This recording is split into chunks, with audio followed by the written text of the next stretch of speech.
son brewed me some chamomile tea. As I brought the cup to my lips, the aroma transformed me. Suddenly, I was 7 years old in my grandparents' home in central Wisconsin. Now, I was a city boy. I was born and raised in Chicago. City life was my life. But summer vacations were spent at my grandparents' home in central Wisconsin. In later years, I'd spend my entire summers up in that area. My maternal grandparents were German, and they spoke with a heavy German accent. I think I was probably 12 or 13 before I realized not everybody's grandparents spoke with a German accent. But the country life was a change of pace for the city boy, and it was laid back, and it was quiet and serene most of the time. My grandparents' country home was uber rural. There was no running water. Heat for cooking and for heating the house was provided by a wood-burning stove. The refrigeration was provided by an ice box, which actually had a block of ice in it. And that's the way we lived. The other thing that I came to identify with that country living was what I call the country smells. Well, we won't get into the outhouse, but cooking on a wood-burning stove fills a house with some of the most delicious odors you could ever think of in your life. The antiseptic of choice was witch hazel. I don't know if you're familiar with that. It's got a distinctive smell. Cuts, scratches, insect bites, witch hazel. That's what we use.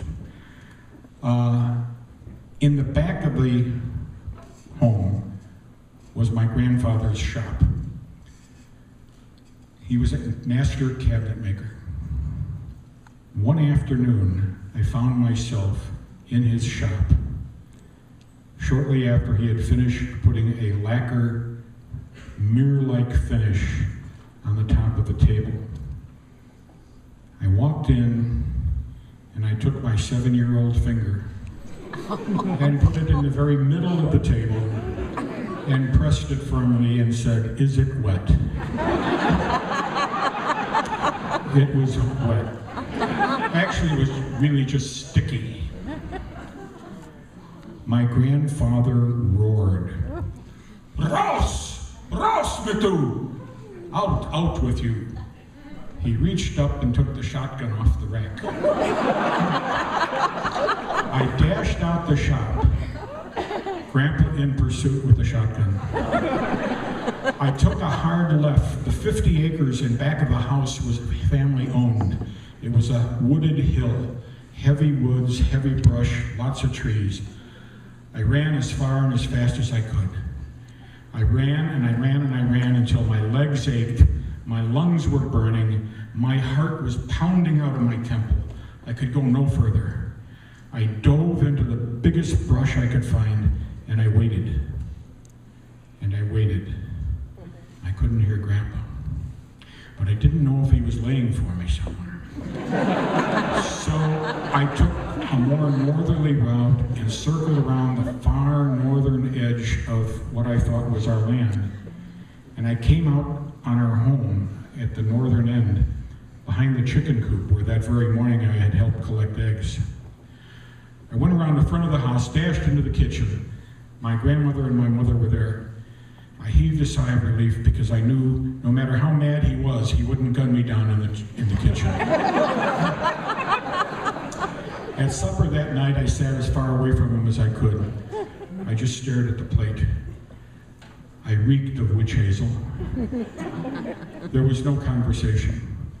But my grandfather never spoke to us children very much. Oh, he made us beautiful inlaid checkerboards. He made us intricate storage boxes for our treasures with sliding doors. His craft was his way of showing his affection. I steered clear of him the rest of the night. The following morning, I did everything I could to stay out of his sight. I would glance at him sideways, but there was no way a 7-year-old could read him. It was early afternoon when he caught my eye. He had a length of rope and a burlap sack. No, it's not what you think.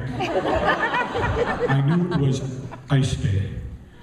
He would go into town, he would have a nickel beer, and go on and get a 50-pound block of ice, wrap it in the burlap, and bring it back. He stared at me for just a minute, and he said, "You come?" And I says, "Yeah." So I jumped into the car, got in the front seat, and we drove into town. I hung my head and shoulders out of the side of the car and watched the landscape flash by at about 21 miles per hour. Thank you.